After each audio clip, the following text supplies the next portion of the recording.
Hey guys, welcome to the School of Magic Basic Intuition Class 101. I am so excited to bring this content to you. This is something I have been working on for the last couple of years. For those of you who don't know me or know my background, my name is Kat Hart. I am actually a fifth generation gypsy. I am Romanian, Hungarian, and Sicilian. Romanian on one side of my family and Hungarian on the other side. So it actually runs in both sides of my bloodlines. We have amazing family get-togethers, as you can imagine. I ran a successful practice as a spiritual advisor and teacher for many years, along with running spiritual retreats, teaching this type of content successfully over a long period of time. And just went through a lot of life changes, my parents passing away, my house burning down, just a whole bunch of stuff. And so everything got put on hold. However, I still was building my own spiritual muscle and my own intuition as well.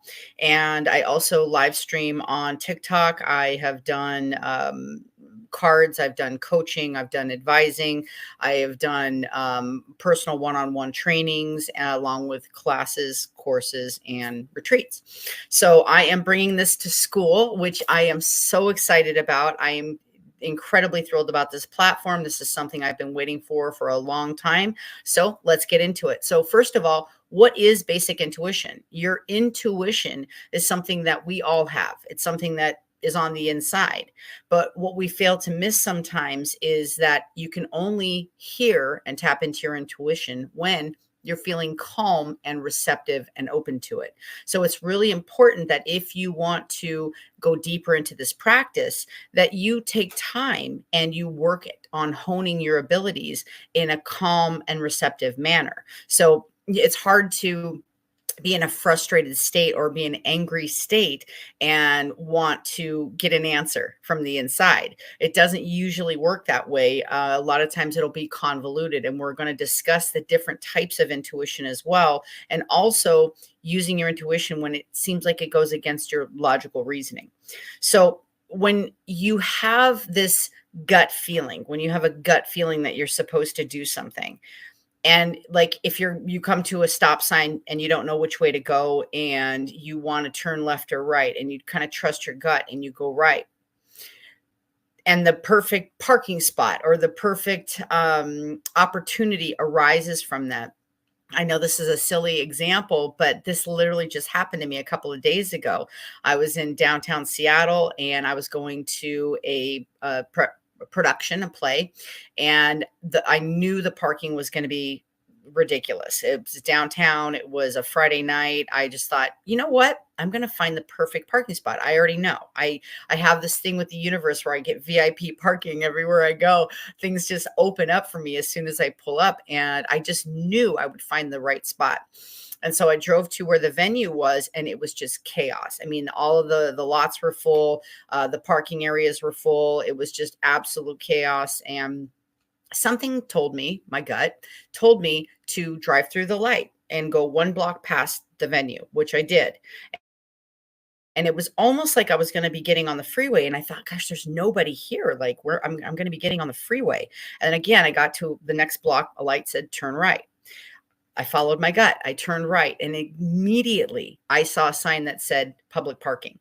Now, just because of my prior Air Force training, I worked underground. I have this kind of whole thing with being underground. I also said I don't want to park underground because a lot of the parking structures in Seattle go down, and it literally makes my palms sweat. I just get anxiety. And I was like, I want parking that's nearby, and I want it to be above ground. So I was thinking street parking, but trusted my intuition. And literally, I pull into the parking area and it goes up. And the very first spot, literally right when I drive in, it was cheaper than anywhere that would have been in the surrounding area. It was above ground. It was a block and a half away from the venue. And there was only one other person that kind of had followed that same intuition and was literally parking across from me. There were so many parking spaces. It was ridiculous. But if I would have went back a block and a half, when I walked back towards the venue, which took me about maybe 4 minutes, It was chaos. People trying to find parking spots, people trying to wait, to get into these parking structures, going down underneath buildings and, trying to slide in these little tiny spots. But again, I trusted my gut. And so those little blips of intuition are there to guide us, to make our life easier. They're there to help us in every way possible. And so those are the things when we work on listening to that it helps us along the way. Haven't you ever had where maybe you have $10 on the counter and you think, oh, I need to put that $10 in my purse? But you don't know why. You're like, well, why? I don't need this 10 bucks. I have my card or whatever.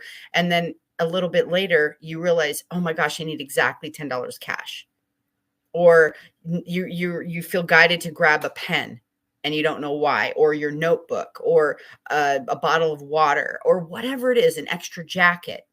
Maybe it's beautiful outside and something in your intuition when you're walking out the door tells you grab a sweatshirt or grab a raincoat or something like that.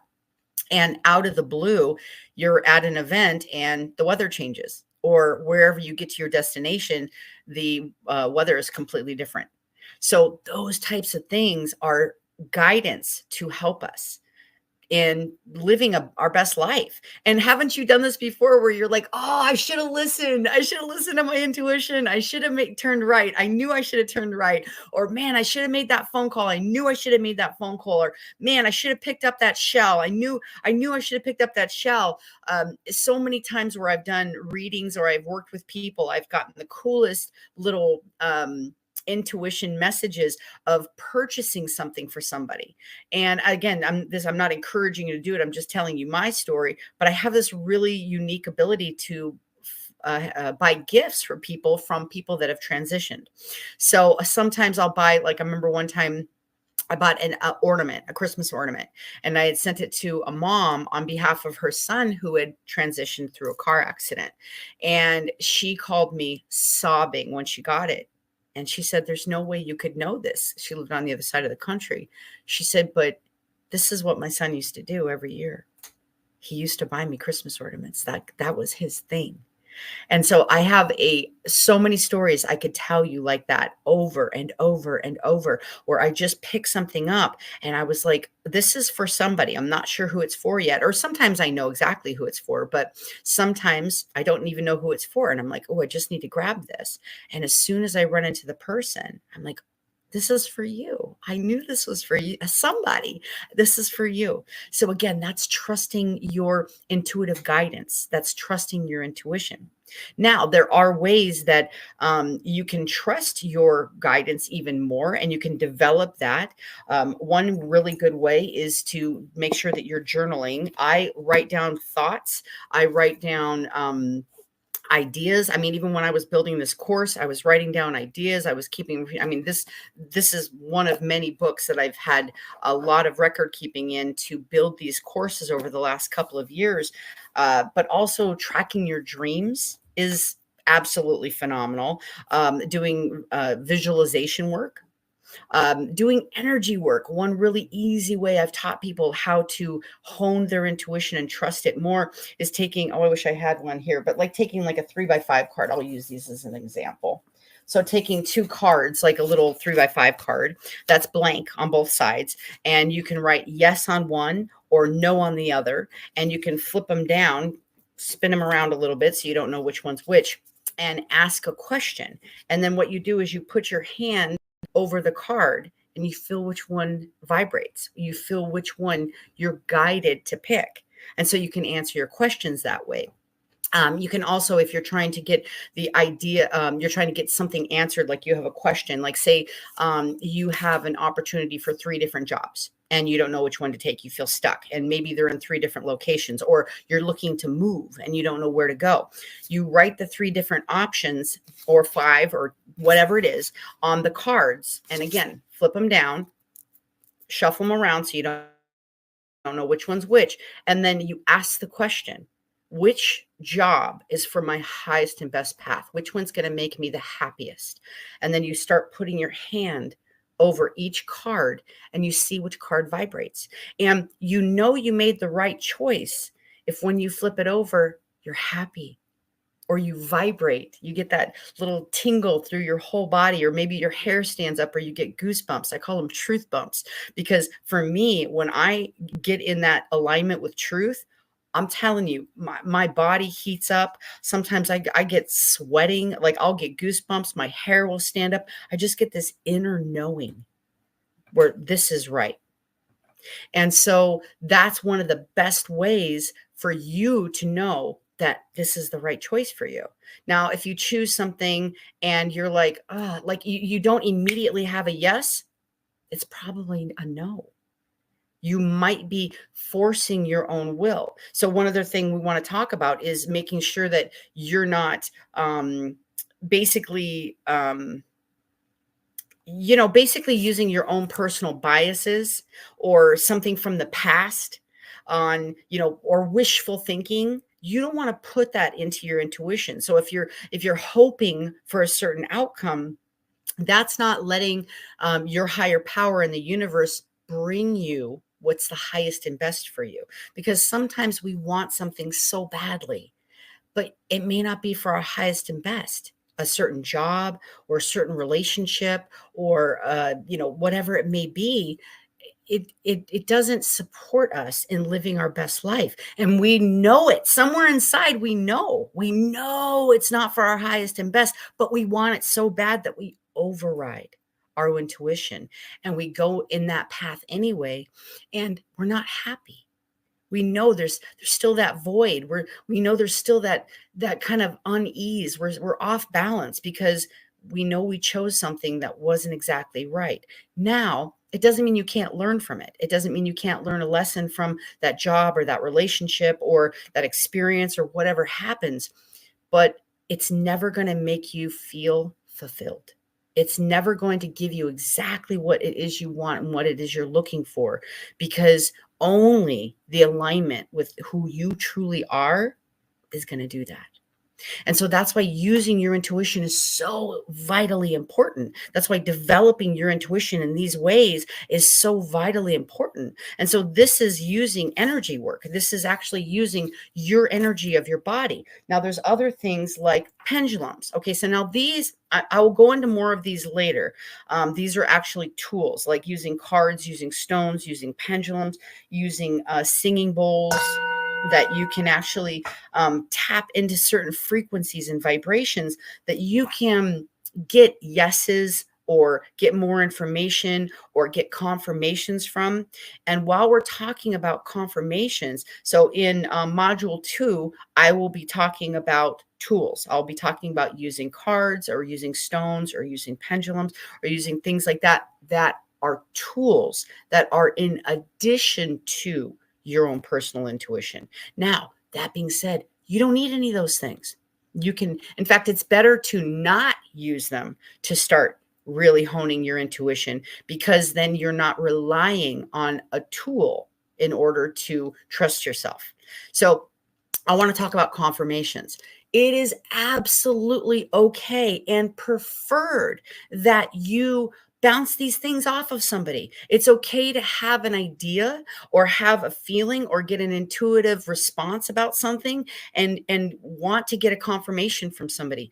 This is one of the reasons I'm developing these programs in this Skool platform, is because you now are going to be able to build a community. You guys can talk amongst yourselves. You can actually post questions with each other here in the community. You can post questions to myself or other instructors that I'll be bringing on here in the community. And you're going to have everything that you need to have your questions answered, get validated, get confirmations, and also know that what you're going through is not isolated to just you. You're not alone in these experiences. You're not alone in these brain evolutions and learning how to develop your intuition. There's people around the world that are doing these techniques and that are really using it to the best of their ability so they can have the life that they've always dreamed of, in order to really find their passion, live their purpose, do something to heal themselves or the world, or, there's so many beautiful things that you can do with your intuition. But the number one thing is to make yourself feel whole. to make yourself feel like you've filled the void, because it's not going to come from out there. There's no person, there's no thing, there's no amount of money, there's no job, there's no place, there's nothing else that's going to fill the void. Only you can do that. Only you can feel whatever's missing on the inside. Only you can use your intuition to guide you to those things that are going to help you to stay balanced. Another really good practice is to make sure that you're connecting with nature, because nature is very in tune with the frequency and vibration of intuition. If you walk barefoot, it's called either grounding, or it's called, oh my gosh, I just spaced. It's grounding, but there's another word for it. It'll come to me. It's up there in my brain. But you can actually walk, and what you're doing is you're trading electrons with the planet. So again, it's very scientific, but you're actually grounding energy into the Mother Earth, which Mother Earth is incredible at recycling energy. And the good thing is you can feel the frequency and the vibration of animals, trees, plants, flowers, living things, water, rocks, and stones. That's why each type of stone has a different frequency. Again, we'll get into that in module 2. But literally, you can tap into these things. And when you have your skin against a tree, now, one thing I like to do is, I know this sounds kind of wonky, but ask permission. Remember, these are living things. So trees are living things. Grass and plants are living things. I mean, it's okay to have reverence for these beautiful living beings. They have proven that trees communicate, and trees have feelings, and trees actually grow and live in communities. Did you know trees can have life partners? And most of them do. Most of them have life partners. They literally grow together side by side. And if one tree dies or gets killed, the other tree will die also, because their partner's gone. So they have measurable feelings. So, and they also have a groundwork of roots and little tiny hairs that emit frequencies and vibrations that they communicate through. So when you are going in nature and you want to connect with nature and you want to listen to what nature has to tell you, be respectful and realize that we're all connected. I love that movie Avatar, because to me, that's the closest thing I've ever seen to everything I've ever felt on the inside. Just that connection with animals, that connection, how they would take their tail and they would combine with, the animal, or they would combine with the tree, and it would just wrap around. And those types of, that's intuition at its finest.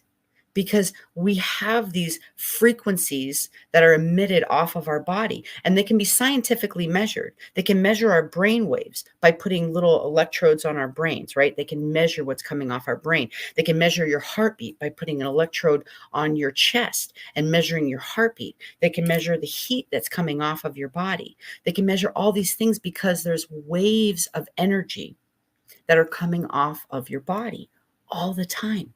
That's why it's so important that you stay present and you know what you're thinking about, and you control your thoughts and your emotions, because as soon as you have a thought, it emits a frequency. It emits a wave of energy that precedes you. It goes out away from you, and it's going to attract more of what you're thinking about.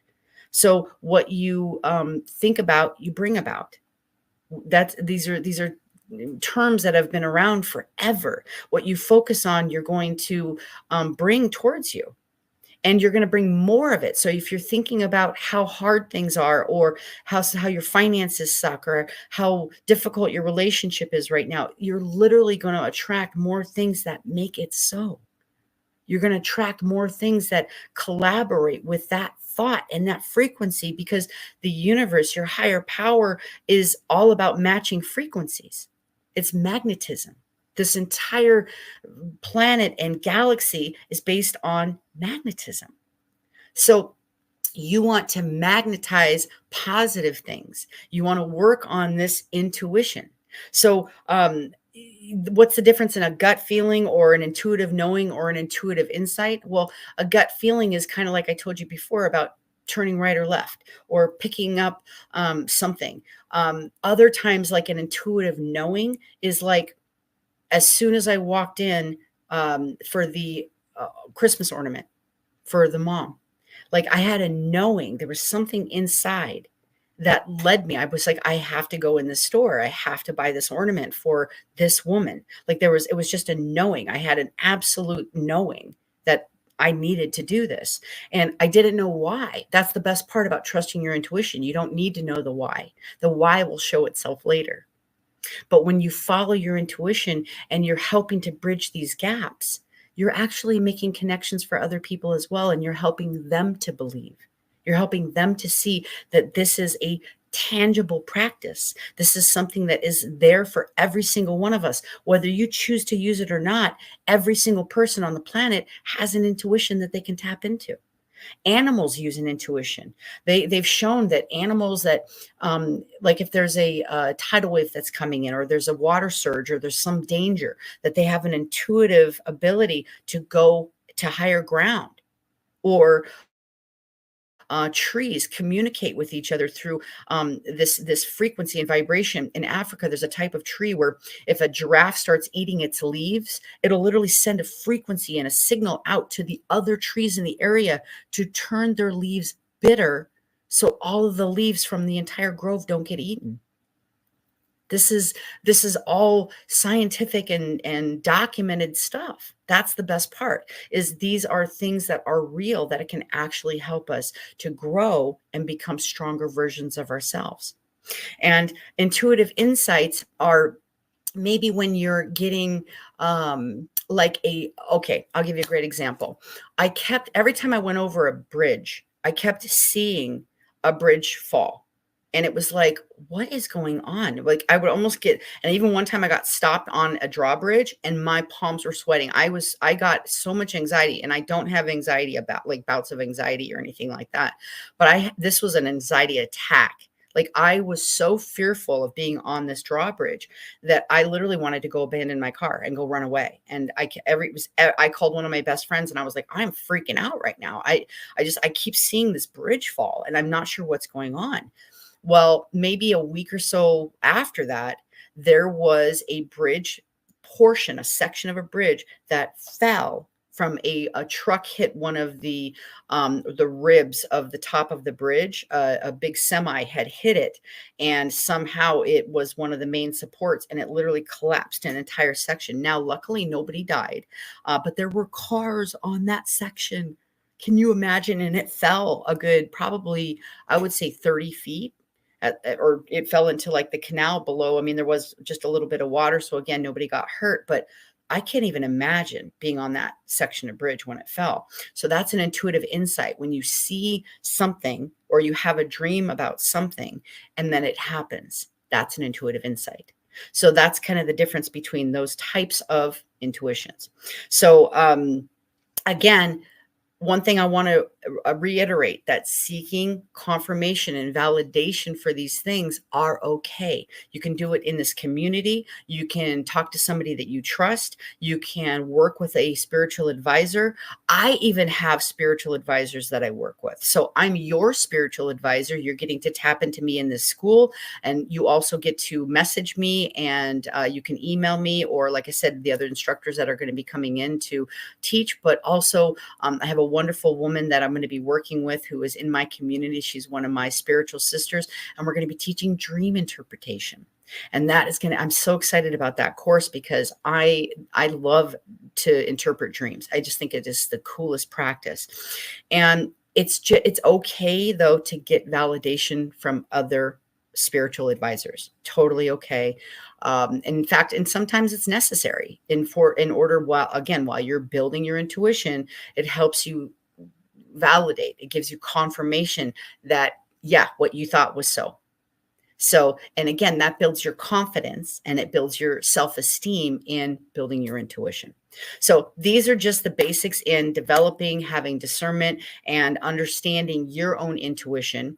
And again, one thing I want to remind you is that when you are working with your intuition, make sure that you are in a calm and receptive state. Make sure that you are um, open to receiving. And if it's something that you need to practice, just tell yourself constantly, I am present, I am open, and I'm receiving. I'm present, I'm open, and I'm receiving. And again, when you get the hit, when you get the correct validation, it should make you feel good. It should make you smile. It should bring you joy. It should give you some kind of physical, like, brr, like alignment. It should give you some type of incredible feeling. Oh, I just came up with, so when you're walking, it's called earthing. When you're walking and you're barefoot on the ground, and it's called grounding, it's called earthing. And I love to go earthing. I love to walk barefoot. I do it every single day. I love connecting with Mother Earth. But this is a way that you can get a deeper knowing of yourself, build your inner wisdom, and really, really stay connected to your path. So I'm excited about this first module. I hope that you learned something valuable. Wait, module tool is going to be even better. We're going to be discussing basic intuition tools and techniques, and I'm very excited for this. So I love you guys. Have a wonderful day. Practice your intuition. I'll see you next time in module 2.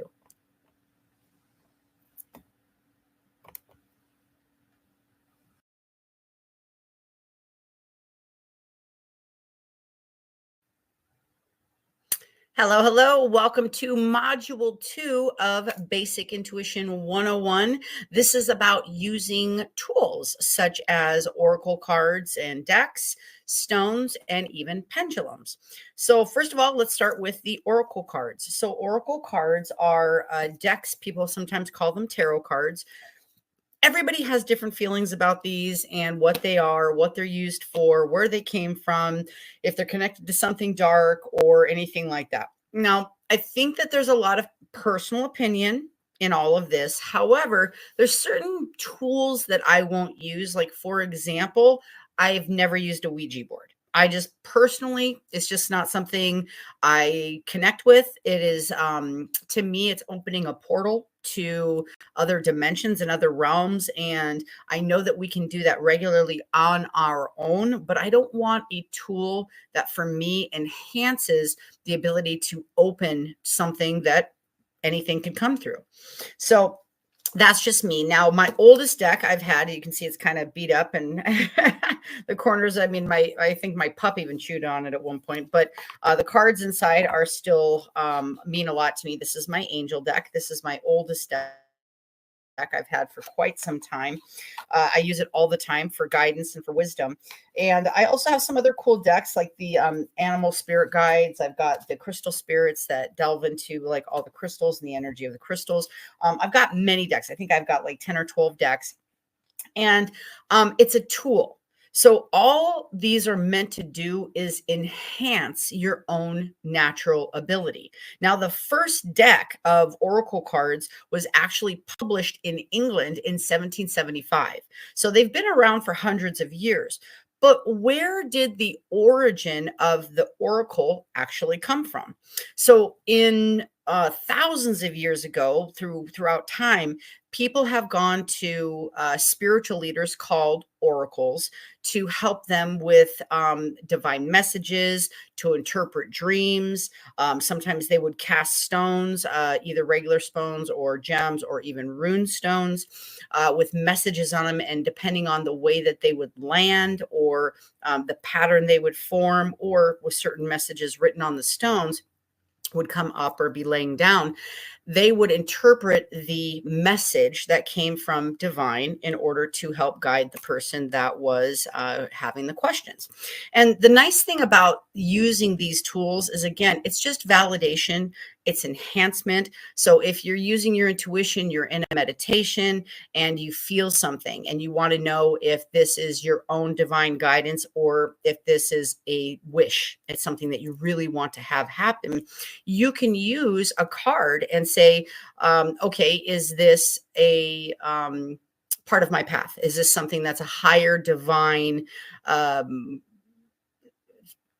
direction for me to go?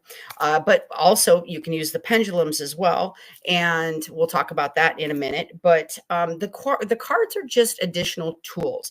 I hadn't used any kind of oracle decks, tarot decks, anything like that for most of my practice. When I was teaching intuition and was doing my retreats, I would always bring someone else in to do cards, do rune stones, things like that, just because I always used my own basic intuition and I really loved enhancing my own natural abilities. And so everybody likes the decks, though. Everybody really loves the decks and they like the validation from the decks. And how decks work is there's an energy that comes off and is associated with every single card. So I'm just going to pick one card here. Okay, so I've got the whale card, which is from my animal spirit deck. Now, this is a water card with the water symbol up here. This is a strength card. This is about really like flowing through your life and finding your way. So there's all this message that's associated already with this card. So when you're shuffling the cards and you have somebody, like if you're doing it for yourself, obviously, and a good thing to do is to clear your deck, take your deck. And the way I was taught to do it was to take your deck and to actually knock on it and knock any energy out of it and just kind of energetically clear it. You can use sage, like a smoke clearing. You can do all types of ways to clear it. You can put them in the moonlight, natural moonlight. You can put them in salt. So there's lots of ways that you can cleanse your decks. Now, if you get a brand new deck, I think the first thing that you should do is definitely cleanse it. That way there's nobody else's energy or vibration or frequency on the deck. Okay. Now, if you're asking for yourself, you want to hold the deck and ask the question and say, may I have the best and clearest answer for me in this question? If you're doing it for somebody else, say my friend Michael. Okay. So if I'm pulling a card for Michael, I want to say, okay, may I please have the best and highest answer for Michael? Now, if you're on a live stream and you're doing this professionally or you're doing this in front of somebody, you can either do it open, like say it, or you can do it privately and do it quietly. So either way, it's the intention that you're putting in the deck. So you're putting the intention of the person that you're reading in the deck. And so they vibrate with a frequency. So if it's you, you're vibrating with the deck. If it's somebody else, their frequency is vibrating with the deck. And so what happens is the cards pop up in the same frequency as the person being read. Therefore, the message, that's why it aligns with people so well most of the time, especially if the person doing the reading is in alignment. That's why the reading can be so very specific and can really help validate exactly something they've been thinking or exactly what they've been going through or anything like that, is because the message aligns with the frequency of the person. So hopefully that makes sense, where you're literally attracting the message to you of validation and saying, yeah, this is your path. Yes, you were correct in that circumstance. This card confirms it. I'll get more into the actual specifics of Oracle decks and cards in a completely different module. I just wanted to touch on the basics of the cards in general. I mean, cards have been around for a really long time, and using oracles have been around for thousands of years. The Greeks actually used oracles. They would use animal entrails, and gross, I know, or livers, and they would read spots or something on a liver to do readings of divine, or they would dump out entrails, and how they would lay is how the reading would go. China would use bones. Ancient China, they would take a bone and they would write the question on the bone, and they would heat the bone up until it burst, until it exploded. And then however the bone laid, they would read the pattern of the bones, and they would give the message through that. So this type of divination, this type of reading has been around for a long time. And like I said, the oracle cards have been around since about published in England, first one 1775.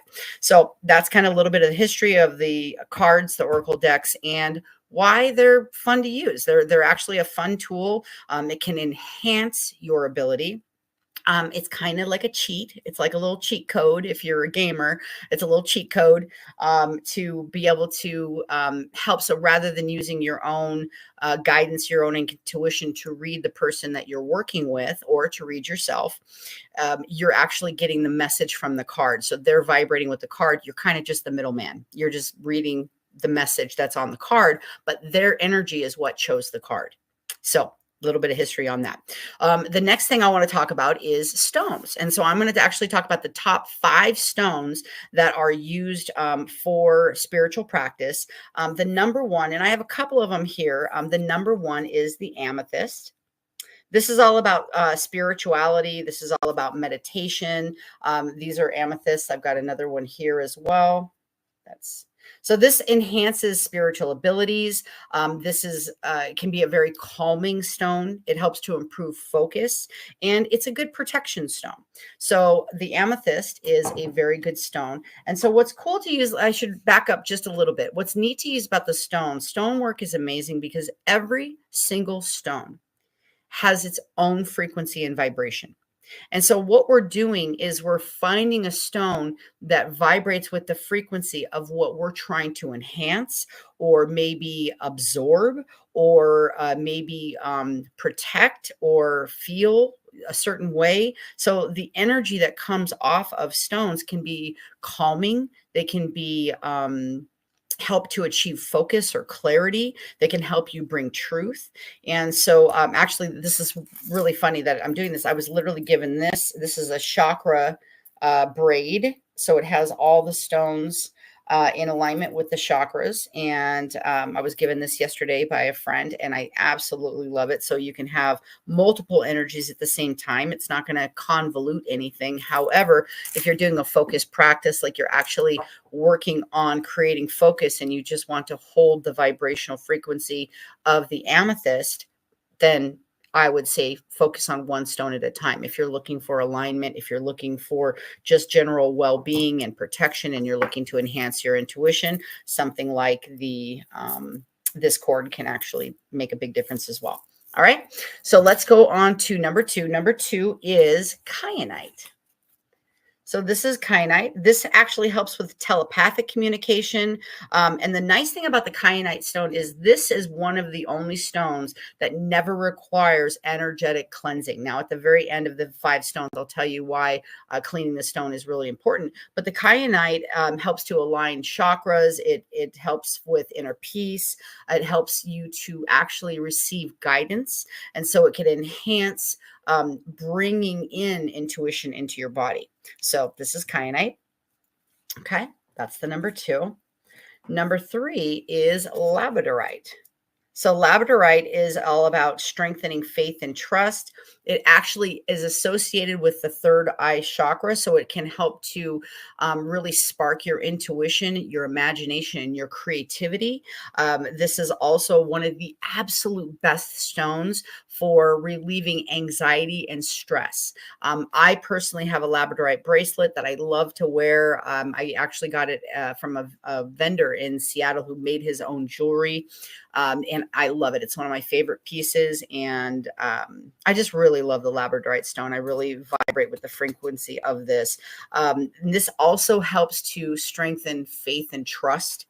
And so if you're working on trusting people again or trusting yourself, labradorite can be very helpful in that. The 4th one is lapis lazuli. And this is another third eye chakra stone. This is all about bringing out truth and awareness. This is also the stone of friendship. So this is a very cool stone to give to a friend if you want to give a gift to another spiritual person. The lapis is very much associated with the third eye. A lot of times if somebody has like a chakra crown or stones, it's usually the lapis. Even though blue is the throat chakra, the lapis, or like I said, the labradorite, are associated with the third eye. And this is all about bringing in self-awareness, increasing your intuition, really, again, bringing inner peace. So this is compatible with the labradorite, but this is a beautiful, strong stone associated with awakening your third eye. I actually have one here. This is a beautiful lapis right here. I actually have another one right here too. This is a lapis as well. That's a smooth one.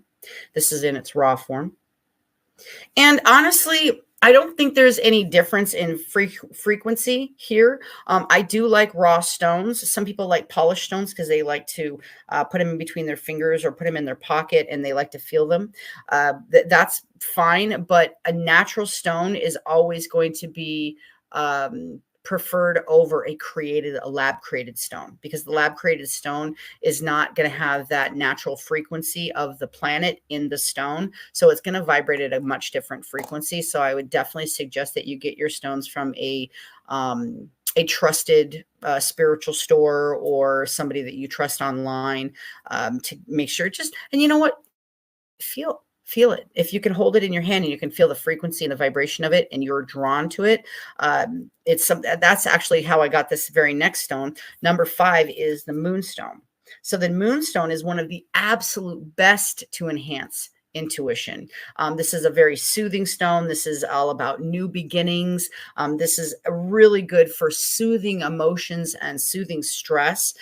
This is really good in creating stability in your life. So again, these are phenomenal stones. And I have a really cool story about this moonstone. This is my favorite moonstone. This is one of my favorite stones that I own completely. I was having lunch with a friend in Southern Washington. I think it was Olympia, if I'm not mistaken.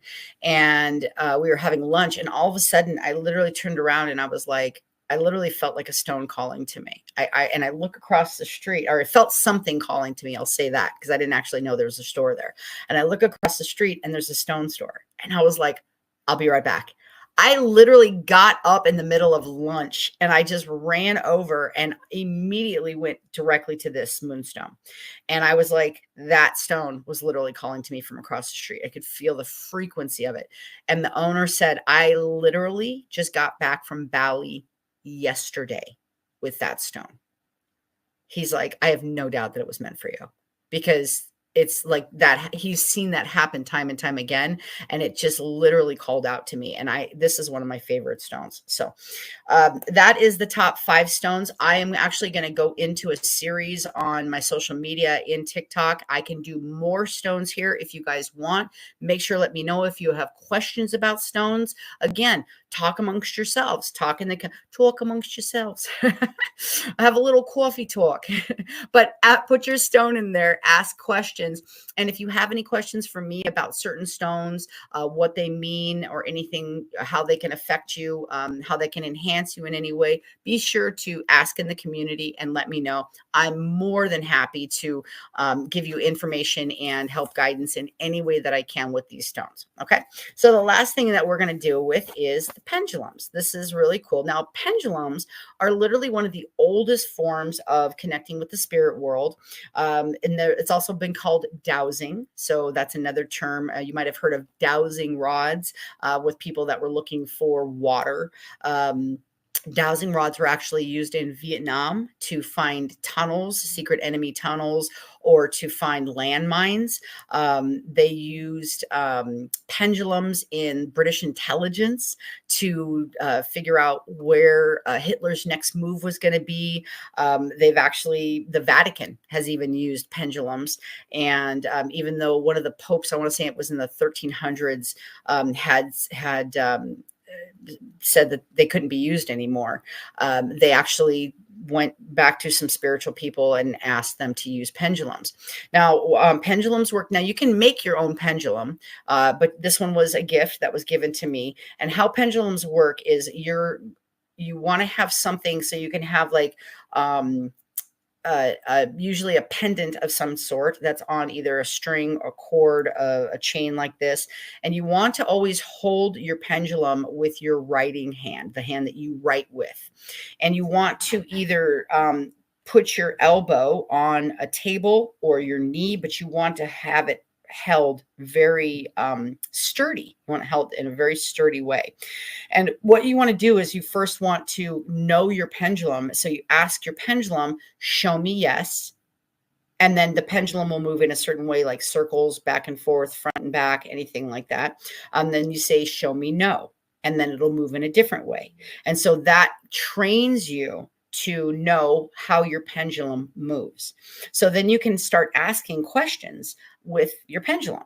A really cool thing too is back in the day, even with finding water, they used to use pendulums and dowsing to know where to plant crops and even find missing persons. So I don't know, I just thought that was really cool. So when you start getting really comfortable with your pendulum, you're going to be able to pick it up. And I know people that use these on a daily basis. I don't really use pendulums a whole lot. I like to trust my intuition. Again, this is just an additional tool. I don't think any of these things are meant to be used every single day as a complete not substitute for your own basic intuition. These are just tools, and these can help validate something. These can help to, again, clarify something for you. If you're feeling very confused about which direction to go, you can tap into a pendulum. Now, how you can make your own is you can take a string and put a ring on it, or you can even use a paper clip, something that's metal that will be hanging from a string, a cord, or like I said, like a chain. And again, one good thing to do is to make sure that you're cleansing. And I'm going to talk about cleansing the stones, and we might as well just talk about cleansing the pendulum. A really good way to cleanse a pendulum is either salt water, if its ability to be in salt water. Like I probably wouldn't put this metal one in salt water, but what I can do is I can use sage smoke. So cleansing smoke will actually help to clean the air out of the energy out of the pendulum. And if you think about it too, it's funny because I grew up as a Catholic, and they used a lot of incense and smoke in the church quite a bit. And I always loved it. But I never understood it till I was older. They were actually dispelling any negative energy with the incense. And so incense is actually used as a cleansing smoke in order to clear energy. And if you use sage, I've cleared houses before, that used to be one of my practices. I would actually get paid to go into people's homes and do clearings. The air smells clearer. It smells cleaner. You can feel when that energy is gone, especially when you do that spiritual cleansing. It's absolutely amazing. So, again, you can make your own pendulum, and then again, practice.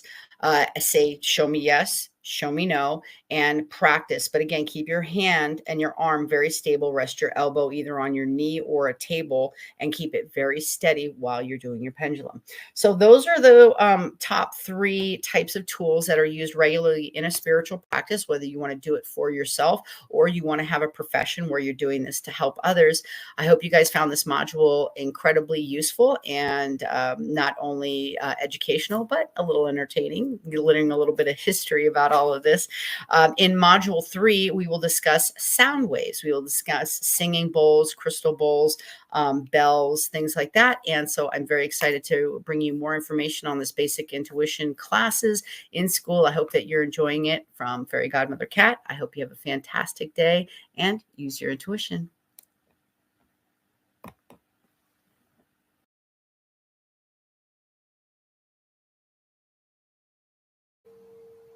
Hello, welcome to Module 3 of Basic Intuition with the School of Magic. I am so excited about today's module. This is about sound therapy and resonance used for healing and overall well-being. Today, we're going to cover understanding the power of sound, the different types of modalities used in sound therapy, and how to create your own practice by using sound therapy.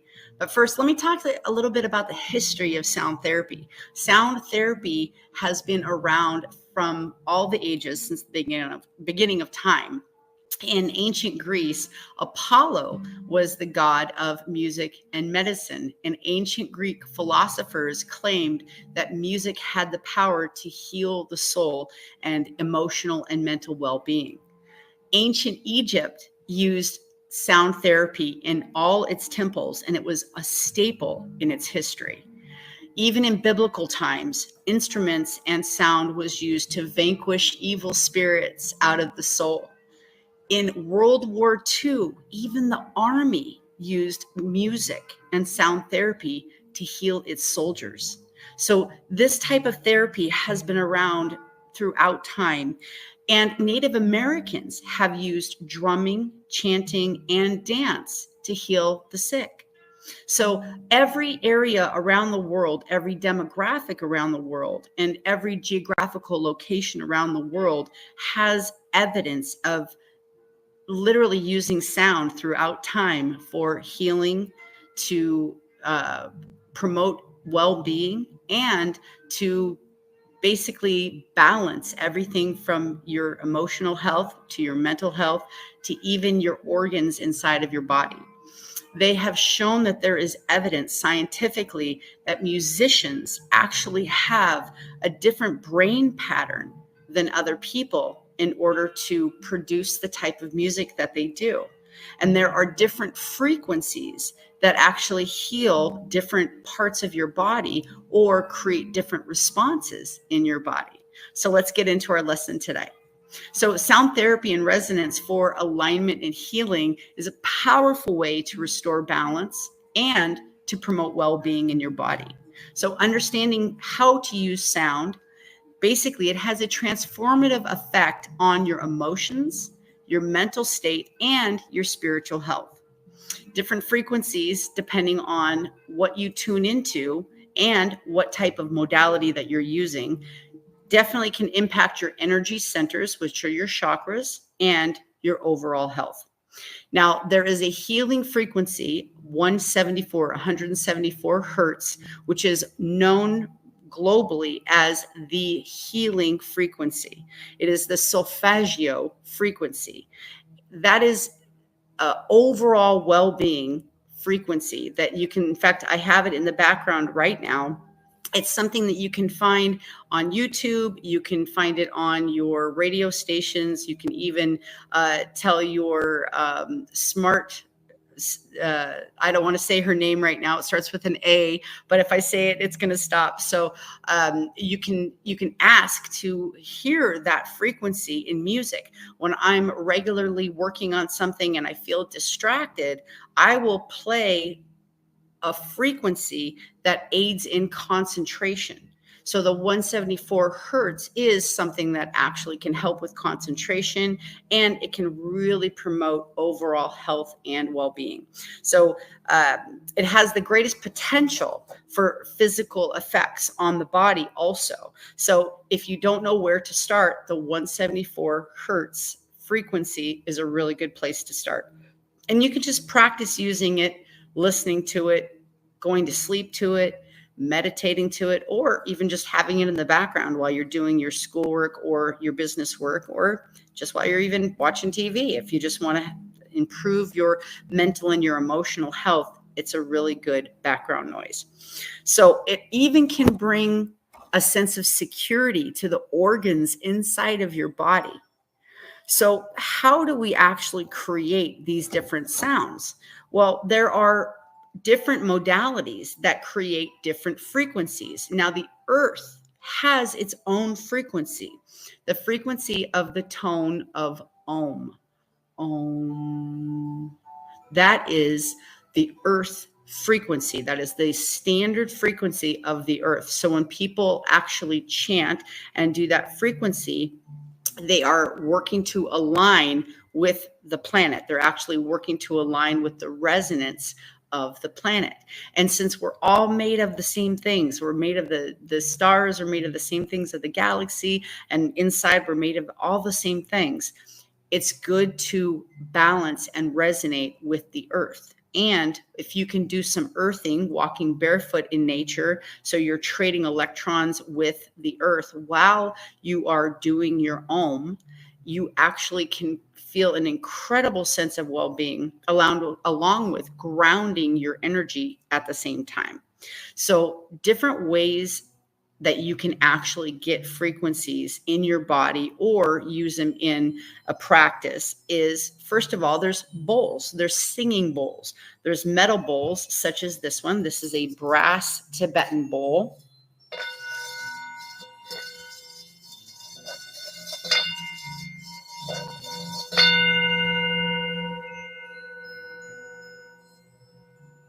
So that is a certain frequency. And there are also crystal bowls that all come in different sizes, shapes, because they're tuned to different frequencies.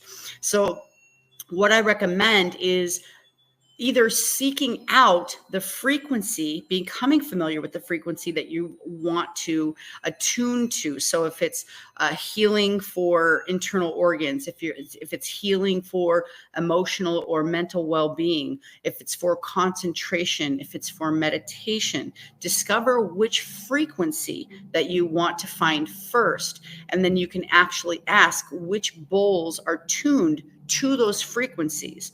Or you can literally just go into a metaphysical shop and you can play with the bowls and see which one actually resonates with you and makes you feel good.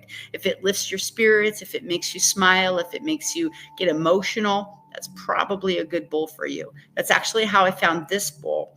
I was at a conference and they just had all these Tibetan hand pounded bowls, and I played with them until I found this one. I also found these Tibetan bells, which I love. They just made their own little sound right there.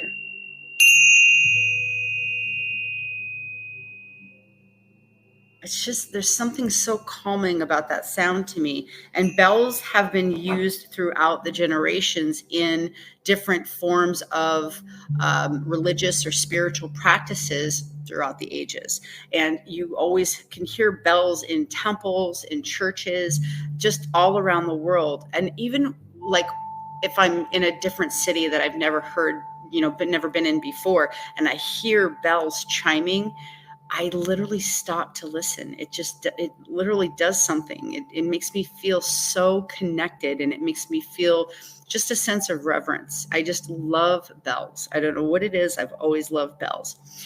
There are also tuning forks. Tuning forks can be used for healing. There are a lot of practitioners that actually use tuning forks for healing. I've seen even chiropractors and physical therapists use tuning forks for healing, along with people that do spiritual practices as well.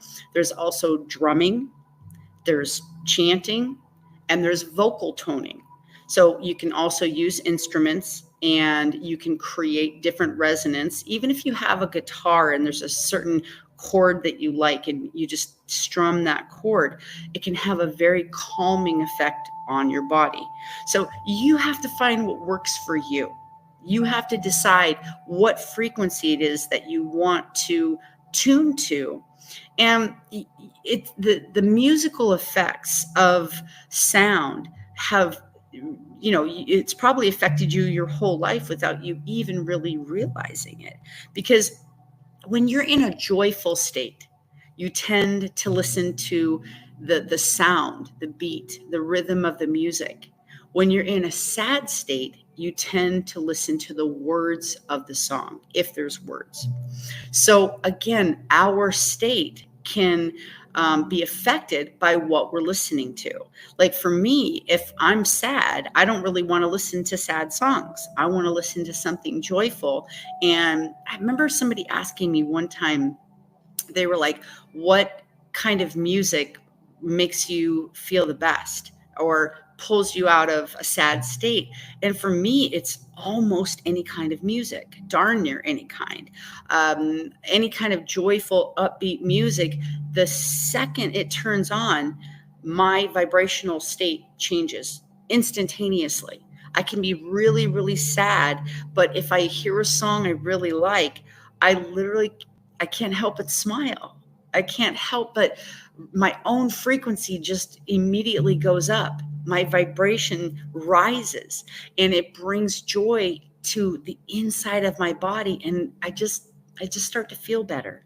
So I like to use music to raise my emotional state and to improve my mental health and to just have overall well-being. Music for me and dance has just been something I've done my entire life to really improve how I feel in my own practice. So let's get into, how do you create a practice with sound, with all these different modalities? The first thing that you want to do is make sure that you set a clear intention for your practice and your sound therapy. What is it that you want to do with this sound therapy? Do you want to have healing inside your body? Are you trying to heal an injury? Are you trying to heal a trauma? Are you trying to heal an organ, something that's going on in your body? Or are you just trying to calm your mind? Are you trying to get in a better emotional or mental state? Are you wanting to open your heart center and you want to bring more love into your life? Are you trying to align with your higher power and your guides, your ancestors, your angels, and then you're wanting to really expand your consciousness and your awareness? Having an intention for your sound therapy practice is one of the most important things that you can do to make sure that you're getting exactly what you need from this type of therapy in your life. So set a very clear intention for your practice. Then pick a modality that you like.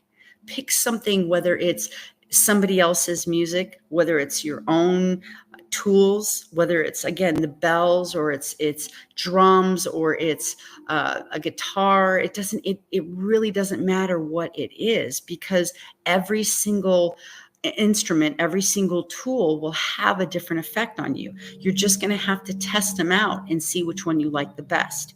However, if you're just getting started and you don't know what to do, again, the 174 hertz frequency is a really good place to start, because again, it's known as the overall well-being frequency, and it can really help to just put you in a meditative state. It can help improve concentration, and it can even bring a sense of security and safety inside your body.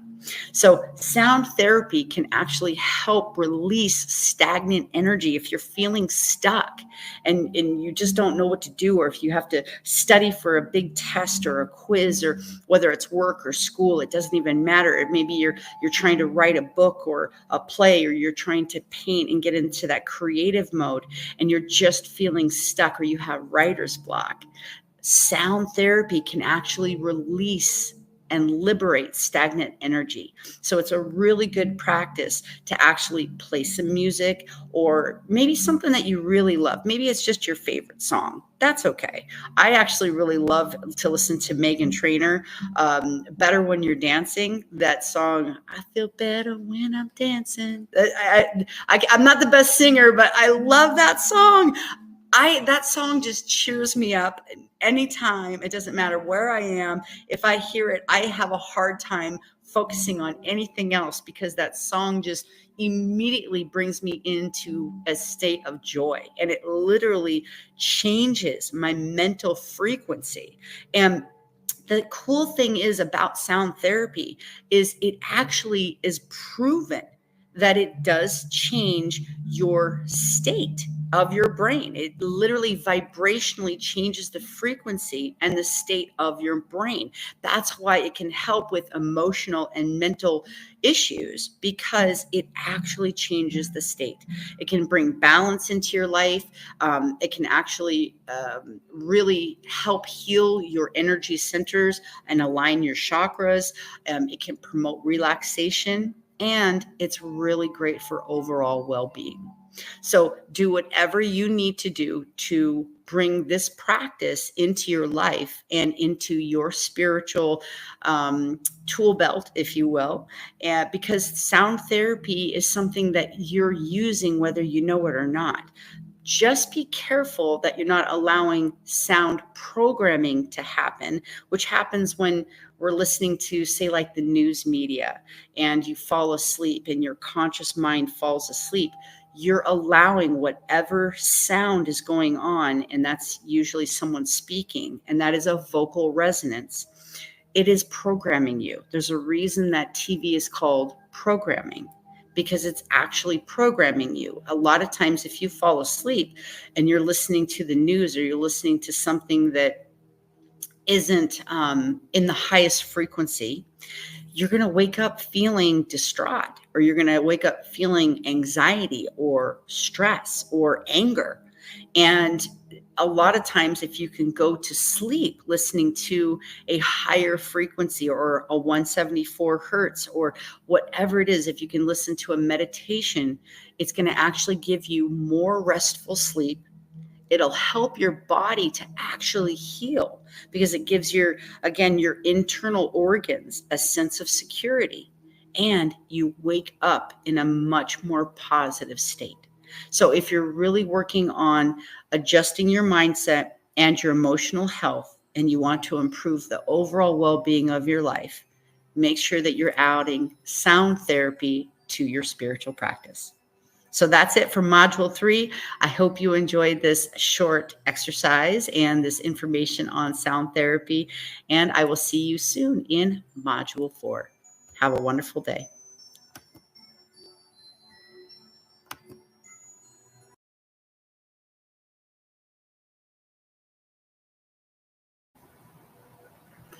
All right, welcome to Module 4 of Basic Intuition 101, School of Magic. So today we're talking about clearing energy. This is such a good module because there's so many different reasons to clear energy, from your stones, your decks of cards, or your home, even your physical body, how to protect your body or release stagnant energy, and protection around yourself. So let's start with having a new deck. So say you were to have a new deck, and usually it's really good if you're going to have an oracle deck, a tarot deck, anything like that. It's always good to get it as a gift. Now you can buy one for yourself. However, it's fun to trade them, and it is nice to give away as a gift also. So when you first get your gift, when you first get your deck, you're going to want to make sure that you clear energy off of the deck. And then anytime you use it for yourself or somebody else, you also want to clear the deck. So there's lots of different ways that you can do this. You can take the deck out of its box, and you can hold it, and you can actually knock all of the energy and literally visualize the energy just kind of dropping out of the deck completely and clearing the energy. You can actually do a meditation and intention, a visualization of clearing your deck. This actually helps to create a better bond with you and your deck, and you get to know your deck better. Plus, it helps you to get in the vibrational frequency of your deck. Another thing you can do is you can smudge your deck. You can take sage, you can take cedar, or you can do lavender and sweetgrass, and you can literally just light it and put the incense around the deck for about 30 seconds, and then just literally clear the energy of the deck. So every single time you use your deck, you're going to want to do some type of regular practice to clear the energy for your deck. So even, I mean, for me, when I'm doing guest readings, like on a live stream, and I'm pulling cards, I'm using multiple decks. If I'm using the same deck over and over and over, which I just did the other day, literally in between each one, I just gave it a quick little knock. I just basically watch the energy dispel out of it and used a clean deck for every single person. That way I'm getting a true reading, because the person you're giving the reading to, they're at a vibrational frequency that's attracting the message in the deck. So you want to make sure that you clear the energy of the previous person so they get an honest read and they attract the right message for them, because usually it's for a validation or some type of it's something they might already know, and they're just making sure that they're getting the same message. Or maybe it's helping to give them some guidance about what direction to go, or a yes or a no. So it's really important that you clear the energy of the previous person in order to get a clear reading on your deck. So let's touch into stones. Stonework is all of your stones or your gems that you use in your practice. Now, if you have stones that you wear on your body or you use in your practice every single day, you hold them in your hand, you hold them in your pocket, or again, you wear them as jewelry, those are stones that are going to have to be cleared a lot more often than if you have stones that are sitting up on your shelf. So those stones are vibrating at a specific frequency. And if you actually go into my TikTok, there is a series that is talking about the stones that I've been working on. And it talks about what the different frequencies of the stones are and what they can be used for, either healing certain energy centers of your body, attraction, basically absorbing negative energy or ions. And the cool thing about this is it's very scientific. Stones actually can vibrate at a specific frequency, and that frequency can be measured.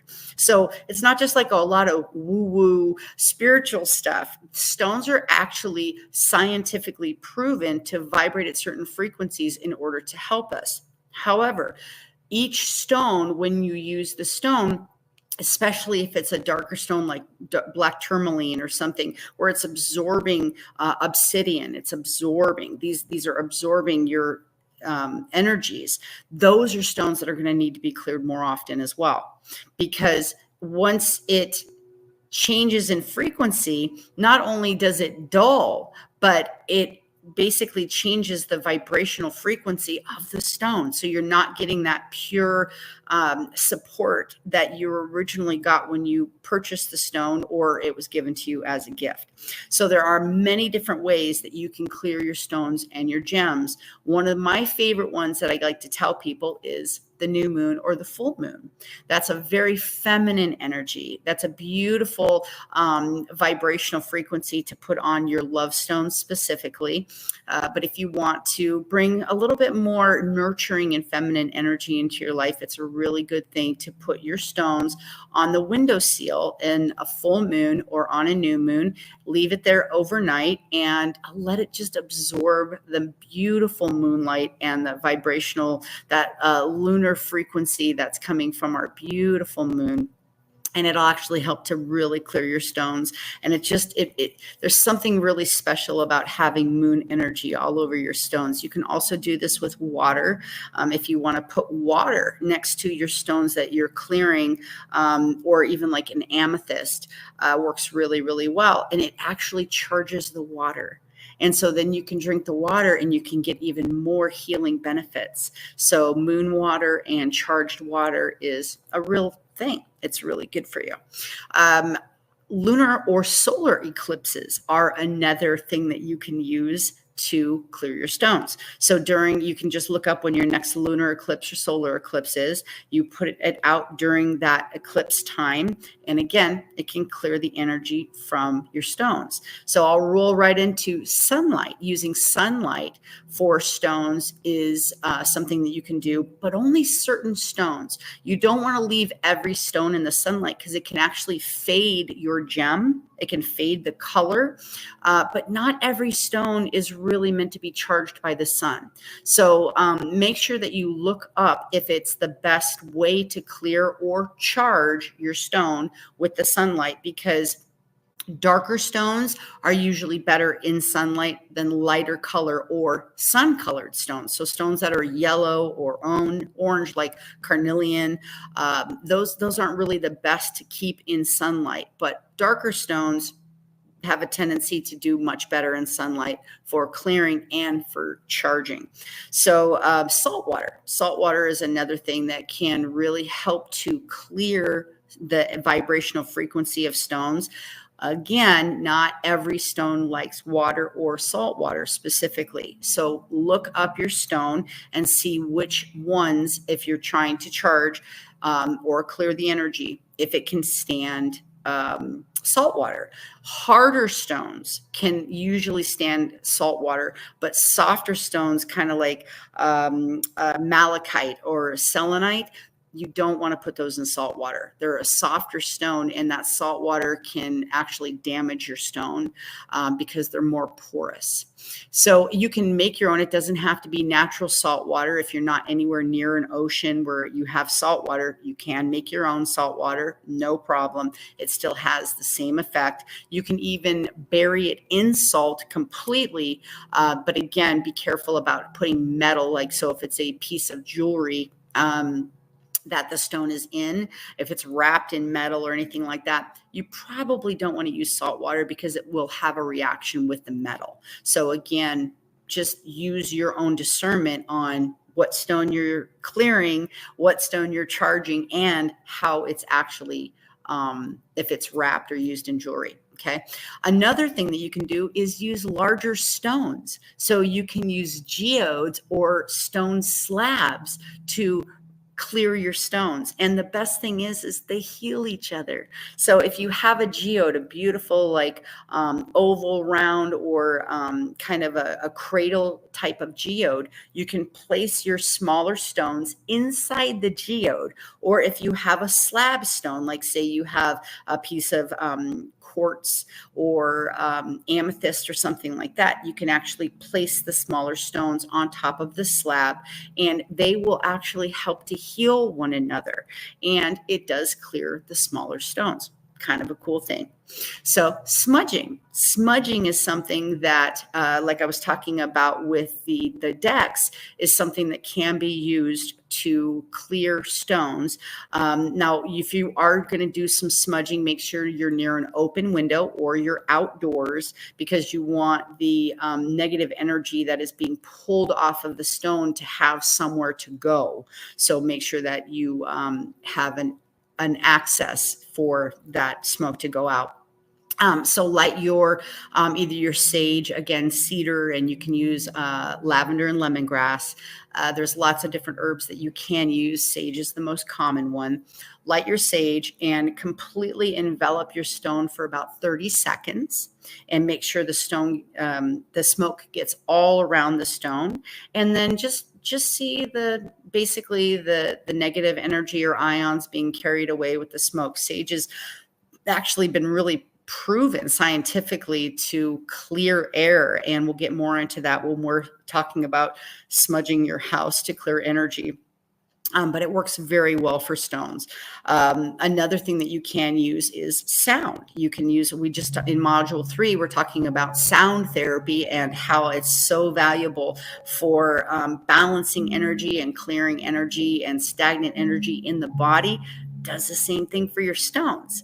And so you can use sound energy to actually clear your stones. One of the neat ways that you can do it is kind of the same thing with the decks I was talking about. You can also use visualization and meditation. And once again, the same with the decks. Using visualization and meditation to clear your stones gives you a tighter bond with your stones. It actually helps you to get to know your stone better. You would close your eyes, you would literally see the energy transferring and having it completely recharged and allowing the negative energy to float away from the stone. Again, a very strong practice to really just get to know your stones better if you're doing it as a regular part of your practice, or if you're specifically using stones for other people. It helps you to put your vibrational frequency and your healing frequencies on these stones. And so when you're placing stones on the person that you're working on, it can actually help to heal them a little bit quicker, and it already has your intention in it. So if you're intending for this healing stone, like say it's a rose quartz, and you're healing someone's broken heart, or you're bringing more love into their heart, or you're increasing their self-love, and you put that beautiful rose quartz, if you've already charged your stone with your love and your intention of incredible self-love into that stone, it's actually going to help transfer into the person that you're working with, and it makes your practice that much easier. Another really cool way to clear your stones is burying it in the ground. Mother Earth is incredibly healing, and that again, that transfer of ions and that transfer of energy can be very, very powerful for clearing your stones. So with burial, it's probably one of the longer ways to clear a stone. You're going to want to make sure you have a very safe and sacred place that you can bury your stone, somewhere that means a lot to you. Just don't go randomly in your backyard, dig a hole, throw it in there, and hope for the best. You really want a very special spot when you're going to bury your stone, and you can bury it directly. You don't have to put it in a bag or anything like that, but you're going to want to bury it for 24 hours up to 3 days. And that's going to actually help to really balance the energy, because that's where it came from. The stones came from Mother Earth. And so it's such a strong and beautiful practice to bury it back into Mother Earth and recharge that stone, clear the energy. And it's one of the most efficient ways to really bring it back to its original self. So that is the list for clearing stones and gems. The other thing that I want to touch on is clearing energy out of your home. If you're feeling stagnant energy, if you're moving into a new home, if you're feeling negative energy, bad juju, anything like that, a really good way to clear your home is using sage or smudging. So again, you can use other things such as cedar, lavender, and lemongrass, but I love sage because sage, again, has been scientifically proven to clear the air and change the ions. It actually can transfer the ions and bring, I mean, for me, I can smell a cleaner air after I smudge. I've smudged other people's homes for many, many years. It's been part of my practice. It was part of my business for many years, where I would actually go into people's homes. They would hire me to clear the energy, and I would teach people how to smudge their own homes. What you want to do is get a sage bundle, and you want to go ahead and light it, get a nice fan it, get a nice smoke going on it. And you want to walk around the house. And what you want to do is you want to smudge around every doorway, every window, and every opening. So I would even go over like the toilets. I would go over the registers where the air comes out. I would go around every single window and every single door frame, like literally follow the rectangle shape or the square shape of the window or the door.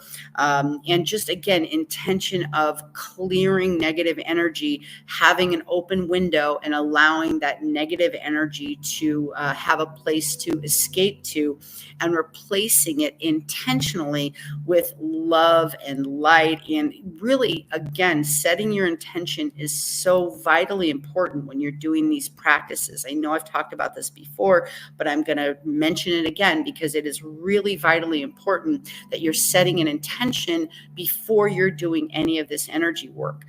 Seeing this love and this positive vibration coming in and transforming and allowing the negative energy or frequency to basically leave. And so again, smudging the entire house, it can take some time. You want to be intentional about it. It's not something you want to just rush through. You can, in fact, Native Americans use feathers of either like an eagle or a hawk to actually make the smoke go a little bit further, and it helps as part of their practice. I've seen a Native American smudging, and it was absolutely beautiful. It just was really a cool thing to witness. So it's something that you can do for your own home. You can do it anytime that you want. And again, it just absolutely liberates energy and releases any kind of stagnant energy. So the last thing we're going to touch on is clearing energy from your body and then actually placing protection around yourself. And this is imperative if you're working with other people. You absolutely have to do this practice, because otherwise you'll drain your life force and you can take on other people's ailments, which is the complete opposite of what you want to do in your spiritual practice. You want to be in the utmost health when you're healing other people. And I have come across so many healers that have taken on the healers' ailments. That is a big no. We don't want to do that. Of course, we don't want you to be hurt or injured or take on anybody else's illness or injury. We want to liberate that freedom. And the best way to do that is for you to be in the best health possible. Again, set your intention and protect yourself. So a really great way to clear your energy is just chakra aligning. Literally sit in a meditative practice. Be very intentional about clearing your energy, changing your vibrational frequency, raising your frequency and your vibration in order to allow love and light and everything good into your body. Seeing a light come from the heavens down through your crown chakra, going down through your body, all the way filling your every cell in your body with light, going down through your root chakra, wrapping around the core of Mother Earth, and then coming back up through your feet, and then even having it come out through your heart and emanating that beautiful love and light, and literally seeing that love and light fill your entire aura like a cloud, like a bubble, like a disco ball, something around you where it's literally protecting you, and it's creating a cloud of energy around you of pure love and light. And that meditative state is, again, very intentional about allowing, and since your biggest pores in your body are in your feet, or seeing negative energy coming out of your fingertips, your toes, but grounding it into Mother Earth. If you can stand outside and you can do some earthing while you're doing this, again, it's going to just increase the productivity of that transfer of energy. It's actually going to help it come faster and clear better. So another thing you can do is you can smudge yourself. You can do cord cutting. You can look up a technique that you really like. I like to get a flaming sword from Archangel Michael, and I go around and shave my entire body and imagine cords being cut all over. I go under my feet, I go under my arms, I go everywhere throughout my whole body. I give the sword back up to the heavens, and then I go and I smooth off anything, and I come back and I see those cords being released lovingly back to wherever they came from. I really have a do no harm policy, so I don't want anybody to be harmed when we're releasing them. We always want to release with love and with light. So again, this is a really good way to clear any stagnant energy, to release any cords that someone has corded you, or if you've corded anybody. Very appropriate from a parent to a child. But other than that, cording is something that should be cut regularly, so everybody is on their own energy wavelength. So again, creating this protection around you, super important. But I mean, really, you can use sound therapy and you can use gem therapy to clear energy as well. Placing certain gems up and down your body along your chakra, your energy centers, or having somebody else place them on your body, or doing sound therapy for you. Or you can listen to something on, again, free on YouTube, on your radio station, that type of thing. You can actually play something while you're doing a meditation and allow that sound therapy to clear any stagnant energy. Very intentional. Set an intentional that you're clearing this energy from your body, any ailments, any weaknesses, and bringing strength into your body, bringing clarity into your body, bringing wholeness and wellness into your body. Again, letting it come out through your heart and surrounding you with love and light and protection. You always want to put protection around you, especially when you're working with other people in your practice. So that is module 4 for clearing energy. I hope you guys enjoyed this beautiful practice. I hope that you use it in your daily life, because it really will make a difference. And clear your stones, clear your space. It makes a big difference. You'll notice a huge shift in your energy once you do this. So we'll see you next time. Have a great night. Be blessed.